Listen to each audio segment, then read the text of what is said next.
ರೀತಿ ಹೊಡಿತು ಅಂದರೆ ಒಂದು ಏಟು ಕರೆಕ್ಟಾಗಿ ಕುತ್ತಿಗೆ ಹೊಡಿತು. ಹೃದಯದಿಂದ ನೇರವಾಗಿ ಮೆದುಳಿಗೆ ಹೋಗೋದೊಂದು ಇಲ್ಲಿ ಒಂದು ನರ ಇರುತ್ತೆ, ಅದಕ್ಕೆ ಏನೇ ಹೇಳ್ತಾರೆ ನನಗೆ ಗೊತ್ತಿಲ್ಲ, ಅದು ನಮ್ಮ ವೆಟರ್ನರಿ ಡಾಕ್ಟರ್ಗಳನ್ನು ಕೇಳಿ ಹೇಳ್ತಾರೆ. ಅದು ತುಂಡಾಯಿತು, ಅಲ್ಲಿಂದ ರಕ್ತ ಸೋರಕ್ಕೆ ಶುರುವಾಯಿತು. ಇನ್ನೊಂದು ಏಟು ಇಲ್ಲಿ ಕರೆಕ್ಟ್ ಇಲ್ಲಿ ಹಾರ್ಟಿಗೆ ಹೊಡಿತು. ಆ ಆನೆ ಇಷ್ಟು ಉದ್ದ ತೂತಾಗಿ ಹೋಯ್ತು, ರಕ್ತ ಧಾರಾಕಾರ ಸುರಿತು. ಜೊತೆಗೆ ಅಲ್ಲಿ ಕೂಳೆ ಅಂತ ಹೇಳ್ತೀವಲ್ಲ, ಮರ ಕಡ್ದಿದ್ದು, ಹಿಂದೆ ಕಡ್ದಿದ್ದು, ಆ ಕೂಳೆ ಅರ್ಜುನನ ಕಾಲಿನ ತಳಕ್ಕೆ ಹೊಡೆದು ಕಾಲು ಭಾಗ ಆಗೋಯ್ತು. ಜೊತೆಗೆ ಯಾರೂ ಇಲ್ಲ, ಹೇಳೋರಿಲ್ಲ ಕೇಳಲಿಲ್ಲ. ಅರ್ಜುನ ಕೂಗ್ತಾ ಇದ್ದಿದ್ದು 1 ಕಿಲೋಮೀಟರ್ ದೂರಕ್ಕೆ ಕೇಳಿಸ್ತಿತ್ತು. ಆ ಕಾಡಾನೆ ಹೊಡೆದು ಲಾಸ್ಟಿಗೆ ಕೊನೆ ಪೆಟ್ಟಿಗೆ ಹೊಡೆದು ಉರುಳಿಸಿ ಹೋಯ್ತು. ಯಾರು ಎಲ್ಲ ಮರ ಹತ್ತಿರು, ಕೆಲವರು ಎಲ್ಲ ಓಡಿರು, ಕೆಲವರು ಉಳಿದ ಆನೆಗಳನ್ನೆಲ್ಲ ಕರ್ಕೊಂಡು ಎಲ್ಲರೂ ಓಡಿ ಬಂದರು. ಅರ್ಜುನನ ಹೆಣ ಅನಾಥ ಆಗಿಬಿಟ್ಟು. ಕಾಡಲ್ಲಿದ್ದಿದ್ರೆ ಅರ್ಜುನ ಇನ್ನೂ ಬದುಕೊಂಡಿರ್ತಿದ್ದ. ನಾವು ಮನಸ್ಸಿಗೆ ಬಂದಾಗ ದುಡಿಸ್ಕೊಂಡು ಅಂಬಾರಿ ಹೊರಿಸ್ತು. ಅಂಬಾರಿ ಹೊರೋದು ಮನುಷ್ಯರಿಗೆ ಮಾತ್ರ ದೇವರು ಏನು ಅಂತ ಗೊತ್ತು, ಆನೆಗೆ ಏನು ಗೊತ್ತು. 800-900 kg ಅಂಬಾರಿ ಹೊರಿಸಿರು. ಮರ ಹೊರಕ್ಕೆ ಬಾಡಿಗೆಗೆ ದಿನಕ್ಕೆ 10,000 ರೂಪಾಯಿ ಬಾಡಿಗೆ ಕಳಿಸಿರು. ಅದು ಇದ್ದಿದ್ದು ಬಳ್ಳೆ ಇದರಲ್ಲಿ. ಆ ಬಳ್ಳೆಯಲ್ಲಿ ಇರೋ ಫಾರೆಸ್ಟ್ ಅಧಿಕಾರಿಗಳು ಹೇಳ್ಬೇಕು ಅರ್ಜುನನ ಎಷ್ಟು ಸಮಯ ಬಳಸಿ ಟಿಂಬರ್ ಕೆಲಸಕ್ಕೆ ಕಳಿಸಿರಿ ಅಂತ. ಎಲ್ಲನೂ ಮಾಡಿಸ್ಕೊಂಡ್ರು. ಅರ್ಜುನನ ಹೆಸರಲ್ಲಿ ದುಡ್ಡು ಮಾಡೋದು ಮಾಡಿರು. ಈಗ ಅರ್ಜುನ ಅಲ್ಲಿ ಕಾಡಲ್ಲಿ ಅನಾಥ ಬಿದ್ದಾಗ ಯಾವನೂ ಹೋಗೋಕ್ಕಾಗಲಿಲ್ಲ. ಯಾರೋ ಒಂದು 4 ಜನ ಹೋದರು. ಅಷ್ಟೊತ್ತಿಗೆ ಅಲ್ಲೇ ಇತ್ತು ಈ ಆನೆ. ಆಮೇಲೆ ಓಡಿ ಬಂದರು. ಅದು ಮಾರನೇ ದಿವಸ ಒಂದು JCBಯಲ್ಲಿ ರೋಡ್ ಮಾಡ್ತಾಯಿದ್ರು. ನಾನು ಒಂದು ಬಳಸದಾರಿಯಲ್ಲಿ ಮತ್ತೆ ಹೋಗಿ ಆನೆ ಬಿದ್ದಲಿಗೆ ಹೋಗಿ ನಾನು ಬೆಳಿಗ್ಗೆ ಒಂದು 6:30-7 ಗಂಟೆಗೆ ಹೋದೆ ನಾನು. ಆಮೇಲೆ ಆಗಿದ್ದೆಲ್ಲ ಗೊತ್ತು. ಆಮೇಲೆ ವಿಚಾರ ನಾನು ಹೇಳಕ್ಕೆ ಹೋಗಲ್ಲ. ಆಮೇಲೆ ಏನಾಯಿತು, ಮೊನ್ನೆ ಸಮಾಧಿ ಕಟ್ಟೋದು ಅಂತ ಆಯಿತು. ಸಮಾಧಿ ಕಟ್ಟೋತ್ತಿಗೆ ನಾನು ಹೇಳಿದೆ, ನೋಡಿ, ಸಮಾಧಿ ಕಟ್ಟಿರೆ ಆನೆ ಮೂಳೆ ಮಣ್ಣಲ್ಲಿ ಮಣ್ಣಾಗೋದು ಬೇಡ. ಈಗ ಕೆಲವು ಕಡೆ ಎಲ್ಲೋ ಕರ್ನಾಟಕದಲ್ಲಿ ಒಂದು ಕಡೆ ಒಂದು ಮಠದ ಆನೆ ಸತ್ತೋದಾಗ ಅಲ್ಲಿ ಆ ಆನೆನ ಹೂಳಿ ಮತ್ತೆ ಪೂರ್ತಿ ಮೂಳೆಗಳನ್ನು ತಗೊಂಡು ಅದರದ್ದು ಅಸ್ಥಿ ಪಂಜರ ಅಂದರೆ ಸ್ಕೆಲಿಟನ್ ಮಾಡಿ ಇಟ್ಟಿದ್ದಾರೆ. ಕೆಳಗಡೆ ಎಲ್ಲ ರಾಡ್ ಎಲ್ಲ ಫಿಟ್ ಮಾಡಿ ಆ ರೀತಿ ಮಾಡಿ ಅದನ್ನ ತಗೊಂಡು ಹೋಗಿ ಮೈಸೂರು ಅರಮನೆಯಲ್ಲಿ ಒಂದು ಕಡೆ ನಿಲ್ಲಿಸಿ, ಈಗಲ್ಲ ಇನ್ನು 4-5 ತಲೆಮಾರವರೆಗೂ ನೋಡ್ತಾರೆ ಅರ್ಜುನನ ಬಗ್ಗೆ. ಅದು ಒಂದು ಪ್ರವಾಸಿ ಕೇಂದ್ರನೇ ಆಗ್ತದೆ. ಆಮೇಲೆ ಅರ್ಜುನನ ಮೂಳೆಗಳು ಮಣ್ಣಾಗೋದು ಬೇಡ ಅಂತ ಈಶ್ವರ ಖಂಡ್ರೆಯವರಿಗೆ ನಾನೊಂದು ಮನವಿ ಪತ್ರ ಕೊಟ್ಟೆ. ಅದನ್ನ ಜೆರಾಕ್ಸ್ ಮಾಡಿ ನಾನು ಆ ಸ್ಕೆಲಿಟನ್ನ ಅದನ್ನು ಕೊಟ್ಟಿದ್ದೀನಿ. ಆದರೆ ಅವ್ರು ಏನು ಮಾಡ್ತಾರೆ ಅಂತ ನನಗೆ ಗೊತ್ತಿಲ್ಲ. ಅದು ಮಾಡಿದರೆ ಮುಂದಿನ ತಲೆಮಾರಿಗೆ ಅರ್ಜುನ ಅಂತ ಇದ್ದ, ಅರ್ಜುನನ ಮೂಳೆಗಳನ್ನಾರ ನೋಡಿ, ಅದು ಸ್ಕೆಲಿಟನ್ನಾರ ನೋಡಿ ನಾವು ಒಂದು ನೆನೆಸ್ಕೊಳ್ಳಂತ ಮಾಡ್ಬೋದು. ಅದು ಈಗಲೂ ಕಾಲ ಮೀರಿಲ್ಲ. ಯಾಕೆಂದರೆ ಮೊನ್ನೆ ನಮ್ಮ ಸನ್ಮಾನ್ಯ ಈಶ್ವರ್ ಖಂಡ್ರೆ ಅವರು ಬಂದು ಪ್ರಾಮಾಣಿಕವಾಗಿ ಮಾಡಿರು, ಇಲ್ಲ ಅಂತಲ್ಲ. ಅಲ್ಲಿ ಬಂದು ಆ ಕೆಸರು, ಆ ಮಳೆ, 4 ವೀಲ್ ಗಾಡಿ ತಗೊಂಡೋಗಿ ಆ ಕೆಸರಲ್ಲಿ ಹೋಗಿ ಉದ್ಘಾಟನೆ ಮಾಡಿರು. 50 ಲಕ್ಷ ರೂಪಾಯಿನ ಅದಕ್ಕೆ ಸಮಾಧಿಗೆ ಎಲ್ಲ ಖರ್ಚು ಮಾಡೋಕ್ಕೆ ರೆಡಿ ಇದ್ದಾರೆ. ಅದೆಲ್ಲ ಮಾಡಿದ್ದಾರೆ ಅಲ್ಲ, ಅದಕ್ಕೆ ಸ್ಯಾಂಕ್ಷನ್ ಮಾಡಿಸಿದ್ದಾರೆ. ಹೀಗಾಯಿತು ಅರ್ಜುನನ ಕತೆ. ಅರ್ಜುನ ಹುಟ್ಟಿದ, ಅರ್ಜುನನ ಅನ್ಯಾಯವಾಗಿ ಬಲಿ ಕೊಟ್ಟರು. ಅರ್ಜುನನ ಸಾವು ಸಹಜ ಸಾವಲ್ಲ, ದುರಂತ ಸಾವು. ಅದೊಂದು ಕಾಡಾನೆಗೆ ಇವ್ರ ಮನೆ ಅತಿಯಾದ ಆತ್ಮವಿಶ್ವಾಸ ಇಲ್ಲ ಮೂರ್ಖತನದಿಂದ ಅರ್ಜುನ ಸತೋದ. ನಮ್ಮ ಕರ್ನಾಟಕ ಭೀಮನಿಗೆ ದಾಳಿ ಮಾಡ್ತಿತ್ತು ಅಂತ ಅರ್ಜುನನ್ನ ಕೊಂದಾನೆ. ಮೊದಲು ದಾಳಿ ಮಾಡ್ತಿತ್ತು ಅಂತೇಳಿ ಕೇಳ್ತೀವಿ. ಎಲ್ಲ ಸುಳ್ಳು. ಸುಳ್ಳಲ್ವಾ? ಸುಳ್ಳು. ಮತ್ತೊಂದು ಹೇಳ್ತೀನಿ. ಆ ಅರ್ಜುನನ ಹತ್ರ ಫೈಟ್ ಮಾಡ್ತಾ ಇರ್ಬೇಕಾದ್ರೆ ಒಂದ್ಸತಿ ಅದು ಅದು ಹೋಗಿ ಮತ್ತೆ ಬಂದಾಗ ಆ ಸೀದಾ ಬಂದು ಒಬ್ಬ ಹುಡುಗ ಈ ನಮ್ಮ ಆನೆ ಕಡೆ ಈ ಕಡೆ ಹೋಗಿದ್ರಲ್ಲ ಹುಡುಗರುಗಳು ನಾಗರಹೊಳೆಯಿಂದ, ಆ ಹುಡುಗನೊಬ್ಬನ ಬಂದು ಸೊಂಡ್ಲಲ್ಲಿ ಹಿಂಗ್ ಮೂಸ್ ನೋಡಿ ಅವನ್ನ ಸೀದಾ ಹೋಯ್ತು. ಅದು ಮನುಷ್ಯರ ಕೊಲ್ಲ ಆನೆ ಆಗಿದ್ರೆ ಅದು ಅವನ್ ಸಾಯಿಸ್ತಿತ್ತು. ಅವನ ವಾಸನೆ ಹಿಂಗೆ ಹಿಡಿದು ಸೀದಾ ಹೋಯ್ತು. ಅಷ್ಟು ಒಳ್ಳೆ ಆನೆ. ಅದು ಏನಿಲ್ಲ, ಅದು ಅದು ಒಂದು ಪ್ರಕೃತಿ ಸಹಜವಾದ ಒಂದು ಹೋರಾಟ. ಅದೇನು ಇದಲ್ಲ. ಅದು ಬೇರೆ ತರ ಏನಲ್ಲ. ಯಾಕೆಂದ್ರೆ ಒಂದು ಆನೆ ಒಂದು ಹೆಣ್ಣಾನೆ ಇದ್ದಾಗ ಎರಡು ಆನೆಗಳಿಗೆ ಪೈಪೋಟಿ ಬೀಳೋದು, ಅದು ಆ ಹೆಣ್ಣಿಗಾಗಿ ಹೋರಾಟ ನಡೆಯೋದು, ಅದು ಪ್ರಕೃತಿ ಸಹಜವಾದಿದ್ದು. ಅದೇನು ಯಾವುದೇ ಅದ್ರ ದುರುದ್ದೇಶ ಇಲ್ಲ. ಹಾಗಾಗಿ ಕೆಲವರೆಲ್ಲ ಅದು ಹಿಡಿಬೇಕು ಇದು ಹಿಡಿಬೇಕು ಅಂತ ವಿನ್ನು ಎಂತದ ಕುಚ್ಕೊಂತ ಇದ್ದ, ನಾನು ಅದನ್ನು ಹಿಡಿದು ತಂದು ನಾನು ಅದರ ಮೇಲೆ ಅದನ್ನ ಅಂಬಾರಿ ಹೊರಿಸ್ತೀನಿ ಅಂತ. ಅದೇನ್ ಮಾಡ್ತು? ಆ ಕಾಡಾನೆ ಏನ್ ಮಾಡ್ತದೆ? ಪ್ರಕೃತಿ ಸಹಜ. ಅದಕ್ಕೂ ಮತ ಬಂದಿದ್ದು, ಇದಕ್ಕೂ ಇದು ಬಂದಿತ್ತು. ಅಲ್ಲೊಂದು ಹೆಣ್ಣಾನೆ ಇತ್ತು. ಅದೊಂದು ಹೋರಾಟ ಆಗಿದ್ದಷ್ಟೇ ಬಿಟ್ರೆ ಬೇರೆ ಏನಲ್ಲ. ಹಾಗಾಗಿ ಅರ್ಜುನ ಬಲಿ ಕೊಟ್ಟರು.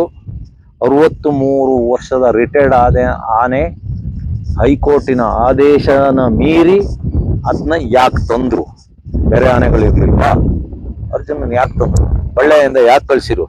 ನೋಡಿ, ಈ ರೀತಿ ಮಾಡಿ ಅರ್ಜುನನ ಎಲ್ಲಾ ಮೂಳೆಗಳನ್ನು ತಗೊಂಡು ಈ ರೀತಿ ಮಾಡಿ ಇದನ್ನ ಕೂಡಿಸಿ ಮೈಸೂರು ಅರಮನೆ ಆವರಣದಲ್ಲಿ ನಿಲ್ಸಿರೆ ಇದೊಂದು ದೊಡ್ಡ ಪ್ರವಾಸಿ ಇದು ಆಗ್ತದೆ. ಬೇಕಾದ್ರೆ ಒಂದು 100 ರೂಪಾಯಿ ಟಿಕೆಟು ಮಾಡಿ, ದುಡ್ಡು ಆಗ್ತದೆ. ಈ ರೀತಿ ಮಾಡಿ ಅಂತ ನಮ್ಮ ಸನ್ಮಾನ್ಯ ಈಶ್ವರ ಖಂಡ್ರೆ ಅವರಿಗೆ ಅರ್ಜಿ ಕೊಟ್ಟಿದ್ದೀನಿ. ಇದ್ರ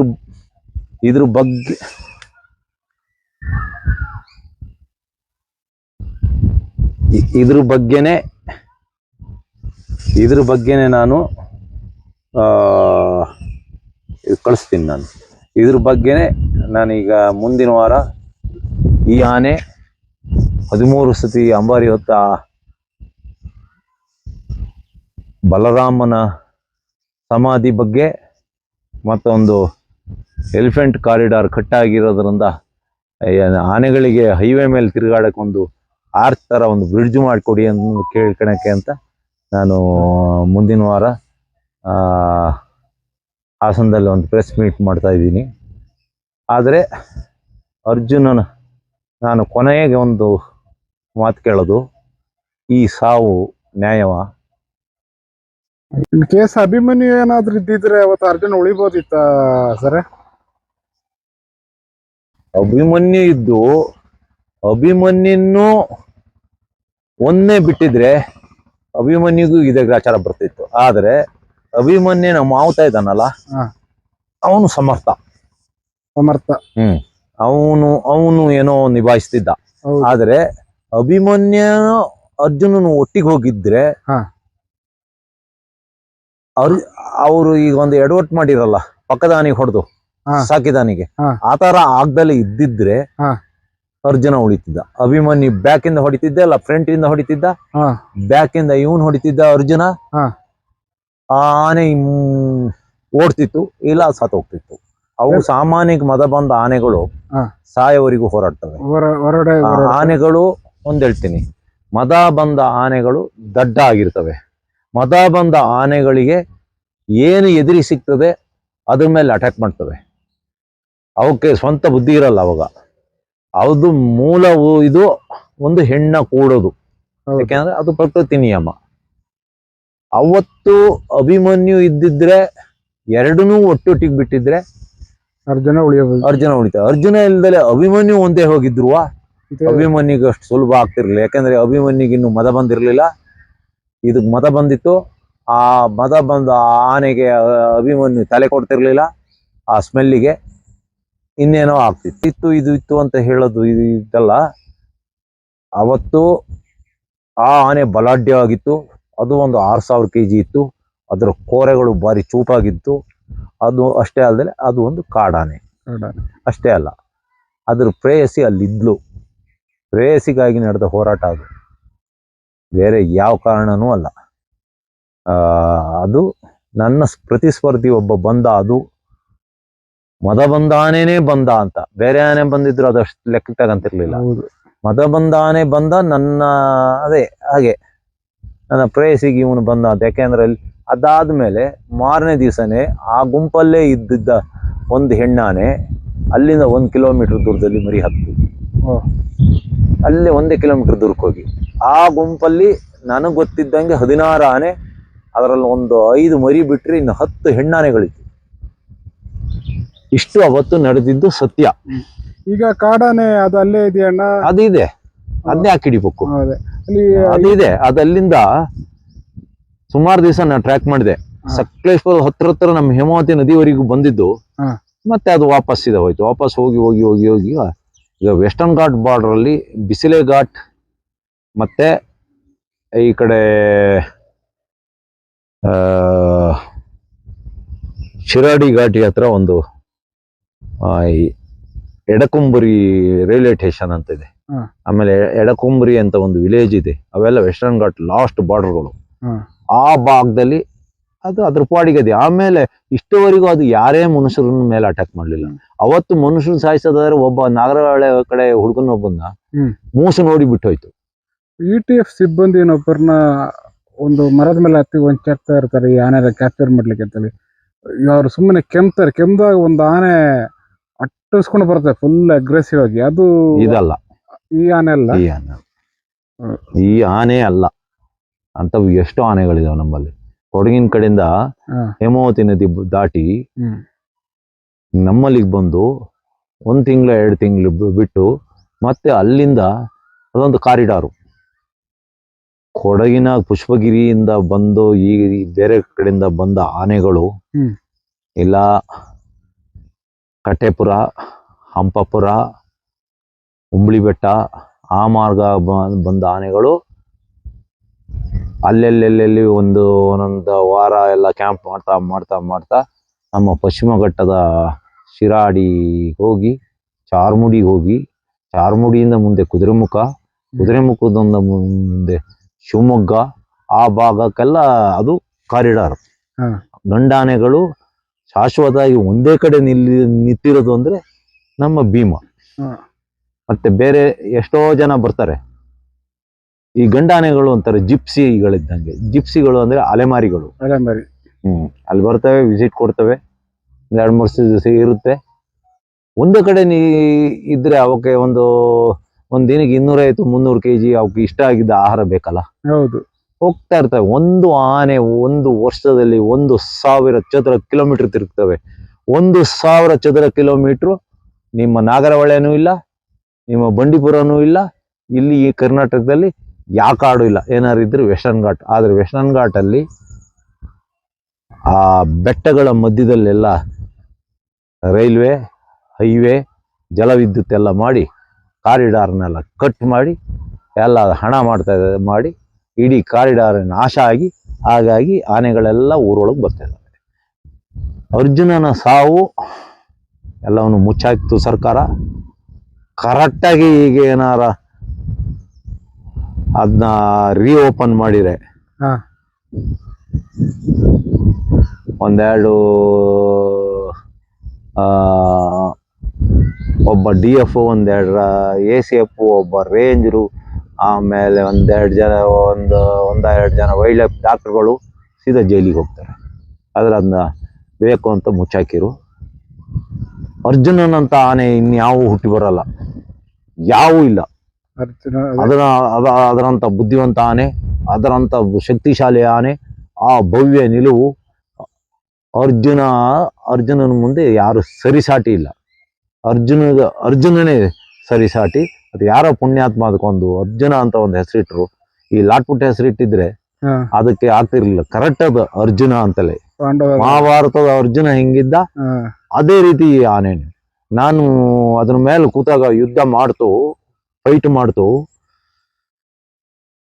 ಇಲ್ಲಿ ಆನೆ ತಲೆ, ಇಲ್ಲಿ ಅವನು ಕೂಸಪ್ಪ, ಅವನ ಹಿಂದ್ಗಡೆ ನಾನು ಒಂದು ಗನ್ ಹಿಡ್ಕೊಂಡು ಕೂತಿದ್ದೀನಿ. ಹಾ. ಆ ಆನೆ ಎತ್ತರದಲ್ಲಿದೆ, ಠೇಹಾರ್ ಅಂತ ಹೊಡಿತು. ಅರ್ಜುನ ಒಂದ್ 2-3 ಹೆಜ್ಜೆ ಹಿಂದಕ್ಕೆ ಹೋದ, ಮತ್ತೆ ಹೊಡೆದ. ಆಯ್ತು, ಸುಮಾರು 10 ನಿಮಿಷ ಫೈಟ್ ಆಯ್ತು. ನಾನು ನೋಡ್ತಾ ಕೂತಿದ್ದೀನಿ. ಆ ಕಾಡಾನೆ ಸೊಂಡ್ಲಲ್ಲಿ ಉಸಿರು ಬಿಡೋದೈತಲ್ಲ, ಅದರದ್ದು ಬೆವರು ಅದರ ಮೂಗಲ್ಲಿದ್ದು ಒಂಥರ ಸಿಂಬಳ ಇರ್ತದಲ್ಲ, ಅದು ನನ್ನ ಮುಖಕ್ಕೆ ಹಾರ್ತಾ ಇತ್ತು. ಅಷ್ಟೇ ಅಲ್ಲ, ಅದ್ರ ಬಿಸಿ ಉಸಿರು ನಮ್ಮ ಮುಖಕ್ಕೆ ಹೊಡಿತಾ ಇತ್ತು. ಲಾಸ್ಟಿಗೆ ಏನ್ ಮಾಡ್ತು ಆ ಕಾಡಾನೆ, ಅದು ಅರ್ಜುನನಷ್ಟೇ ದೊಡ್ಡದು, ಅದು ಈಚ್ಲಪುರ ಅಂತಲೇನ, ಅಲ್ಲಿ ಈಚಿಲಹಳ್ಳಿಯಲ್ಲಿ ಕರೆಂಟಿಗೆ ಸಿಕ್ಕಿ ಸತ್ತೋಯ್ತು. ಅದು ಭಾರಿ ಬ್ರಾನ್, ಅದು ಒಂದು 6000 kg ಇತ್ತು. ಲಾಸ್ಟಿಗೆ ಯಾವಾಗ ಕೂಸನ್ನ ಹಿಡ್ಕೊಳಕ್ ನೋಡ್ತು, ಮಾವುತನ್ನ ಹಿಡಿದು ಸಾಯ್ಸಕ್ ನೋಡ್ತು, ಆವಾಗ ಎಂಥದೋ ಬೈದು ಒಂದು ಸಿಗ್ನಲ್ ಕೊಟ್ಕೊಳ್ಳೆ ಒಂದೇಟು ಹೊಡೆದ ಅರ್ಜುನ. ಅಲ್ಲಿ ಒಂದು ಅರ್ಧ ಕಿಲೋಮೀಟರ್ ದೂರದಲ್ಲಿ ಎಲ್ಲರಿಗೂ ಕಳಿಸ್ತು. ಆ ಕೋರೆಗಳ ಘರ್ಷಣೆ, ಒಂದಕ್ಕೊಂದು ಬೆಂಕಿ ಹೊತ್ತಿದಂಗಾಯ್ತು. ಚಟಾರ್ ಚಟಾರ್ ಅಂತ ಸೌಂಡ್ ಬಂತು. ಆಮೇಲೆ ಅದು ಓಡಾಯ್ತು. ಅಷ್ಟು ಸಮರ್ಥ ಅರ್ಜುನ. ಆ ಆನೆ ಅಥವಾ ಆಗ್ತಿರ್ಲಿಲ್ಲ, ಈಗಿರೋ ಯಾವ ಆನೆಗೂ ಆಗ್ತಿರ್ಲಿಲ್ಲ ಅಂತ. ಅದು ಭಯಂಕರ ಆನೆ, ಹೈಟ್ ಇತ್ತು. ಅದು 6-6.5 ಸಾವಿರ kg ಇತ್ತು. ಅಂತ ಪರಾಕ್ರಮಶಾಲಿ ಅರ್ಜುನನ ಕೈಯಾರೆ ಸಾಯಿಸಿರು, ಸಾಯ್ಲಿಲ್ಲ. ಧನ್ಯವಾದ. Thank you.